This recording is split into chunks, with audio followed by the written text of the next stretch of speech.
বাবা কি চিল্লাচ্ছে, আমার মার গলা কি জোরে জোরে। এই দেখো আমাদের মই বানিয়েছে আমার মা, আর আমার মা তো প্রচন্ড আজকে রাগ হয়েছে, বাড়িতে আছে কাজ করতে হচ্ছে একটু বেশি রাগ হচ্ছে, আজকে আমি রেস্টে আছি। আর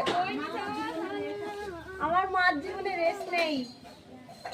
কেন তোমার রেস্ট কি হলো? আমি বললাম না তোমার কাজ করতে হবে না, আমি খাওয়াচ্ছি। হ্যাঁ কি হয়েছে, আমি খাওয়ানোও যা, ছেলে খাওয়ানোও তাই, একই ব্যাপার।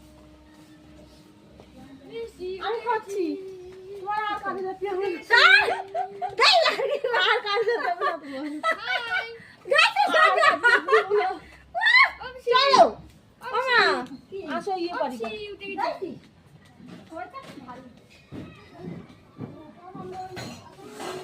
একটা ঝুড়ি নিয়ে আসো।